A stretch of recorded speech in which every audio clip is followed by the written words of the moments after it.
What if justice is more than laws written in books? What if justice is woven into the fabric of the universe itself? Why did our African ancestors believe that truth, fairness, and integrity were not just social values but cosmic principles? Today we explore the mystery of divine justice through Igbo cosmology and Ancient Kemet. Stay until the end because this teaching may completely transform how you understand justice, responsibility, and divine order. Every society seeks justice. Courts are established. Laws are written. Judges make decisions. Yet despite all of these systems, people often ask, what is true justice? Our ancestors believed that justice begins long before a courtroom. It begins with truth. It begins with character. It begins with living in harmony with principles greater than ourselves. In Igbo cosmology, the concepts of Allah and Ofo offer profound insight into justice. Allah represents more than the earth. She embodies moral order, communal responsibility, and the ethical foundation upon which society rests. Actions that disrupted harmony were understood not merely as offenses against individuals, but as disruptions of the moral fabric that sustained the community. Alongside Allah stands Ofo, a symbol of truth, rightful authority, integrity, and just leadership. Traditionally, the holder of Ofo was expected to speak honestly and act with fairness.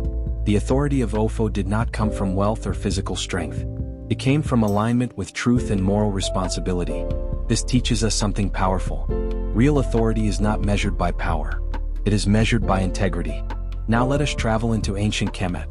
Few concepts are more central to Kemetic thought than Ma'at. Ma'at represents truth, justice, harmony, balance, and the proper order of the cosmos. For the ancient Egyptians, justice was not simply a human invention. It reflected the very structure of creation. Kings were expected to uphold Ma'at. Judges were expected to embody Ma'at. Citizens were encouraged to live according to Ma'at. Justice was everyone's responsibility. One of the most well-known symbols associated with Ma'at is the image of the feather. The feather represented truth, balance, and moral integrity.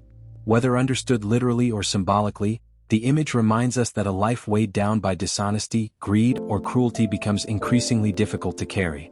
Both Igbo and Kemetic traditions teach that justice is restorative rather than merely punitive. Its purpose is not revenge. Its purpose is to restore harmony where imbalance has occurred. Think about the human body. When a bone breaks, the goal is healing, not punishment. When a community experiences injustice, the goal should be restoring trust, dignity, and balance. This is divine justice.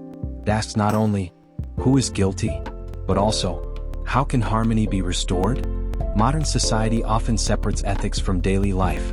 African spirituality reunites them. How we speak, how we treat others, how we conduct business, how we care for the vulnerable. All of these become acts of justice. Every honest word strengthens trust. Every fair decision strengthens community. Every act of compassion restores balance. Divine order reminds us that justice begins within. Before we seek fairness from others, we must cultivate integrity within ourselves. Because societies become just when individuals choose truth over convenience, service over selfishness, and responsibility over indifference. That is the justice our ancestors sought. Not merely legal order, but cosmic harmony lived out in everyday life. If this teaching challenged the way you think about justice like this video, comment below what true justice means to you, and share this wisdom so more people can rediscover the African understanding of truth, balance, and divine order.